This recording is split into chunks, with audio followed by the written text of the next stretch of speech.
Olá, neste vídeo vamos falar de emprego dos pronomes pessoais oblíquos. Quando é que vamos utilizá-los para substituir objetos diretos, que é o caso dos pronomes o, lo e no, e quando vão substituir objetos indiretos, que é o caso do pronome lhe.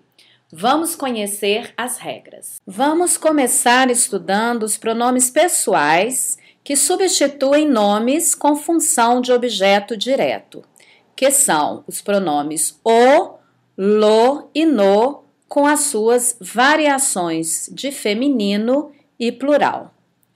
Mas aí você vai me perguntar, o que é o objeto direto? O objeto direto é um complemento verbal não regido por preposição. E como que eu faço para achar o objeto direto em uma frase?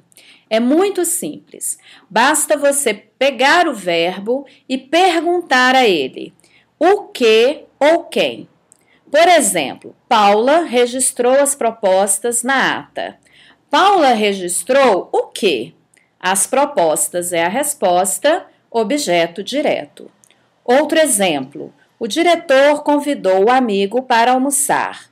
O diretor convidou quem?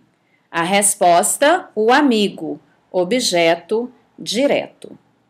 Vamos ver agora quando é que vamos utilizar o pronome lo e as suas variações de feminino e plural. Ele é utilizado quando o verbo terminar em R, S e Z. E uma dica que eu dou para você é a seguinte frase: o lobo come rato, sapo e zebra. Por que essa brincadeira? Porque realmente o lo, quando ele vai ser colocado com o verbo, ele vai comer essa terminação em R, S ou Z. Então, por isso, o lobo come rato, que é a terminação R, sapo, terminação em S, e zebra, terminação em Z.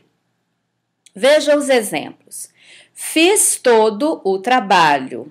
O verbo terminou em Z. Quero substituir o objeto direto todo o trabalho. Então, ficará filo. Quero esperar a vida. Esperar termina em R. Então, o pronome lo vem substituindo a vida, que é feminino, e ficará esperá-la. Quis os dados. O verbo terminou em S. O pronome lo vem acompanhando, substituindo dados, que é masculino plural, e ficará quilos. E quando é que eu vou utilizar o pronome no e suas variações de feminino e plural? Agora, com a terminação dos verbos em M, que é a mais comum, a regra que você mais vai utilizar, em ão, como é o caso dos verbos vão e dão, e oin, que é o caso do verbo põe. Exemplos: mandaram o empregado embora. Mandaram quem? Então, o empregado, objeto direto. Vou substituir esse objeto direto. Terminou o verbo em M e vai ficar mandaram-no embora. Dão as mãos, terminou em ão, substitui o objeto direto as mãos, ficará dão-nas. Põe a moeda sobre a mesa, o verbo terminou em oin, a moeda, o objeto direto, ficará põe-na. E quando é que eu vou utilizar o pronome o e as suas variações de feminino e plural? Com qualquer outra terminação que não seja a regra do pronome no e do pronome lo. Então, qualquer outra terminação eu vou utilizar o o.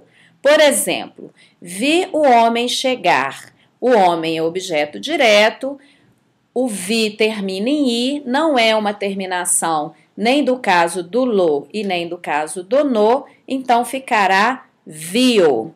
Aceitei a proposta de emprego. O objeto direto, a proposta de emprego, será substituída por aceitei-a. Agora vamos estudar o pronome lhe, singular ou plural. Ele irá substituir nomes com função de objeto indireto. Novamente a pergunta: e o que é o objeto indireto? Ele também é um complemento verbal, só que agora ele é regido por preposição. Você conseguirá substituir o pronome lhe pelas expressões a ele e as suas variações de feminino e plural. Como que eu faço para achar o objeto indireto? Eu vou perguntar ao verbo, essas são as perguntas mais comuns. A que, a quem, de quem, em quem. Por exemplo, obedeci às leis. Obedeci a quê? As leis é a resposta, objeto indireto. Quero substituir as leis. Ficará obedeci-lhes. Entregou o relatório ao gerente. Entregou a quem o relatório? Ao gerente, objeto indireto. Se eu quero substituir o objeto indireto, eu terei entregou-lhe o relatório.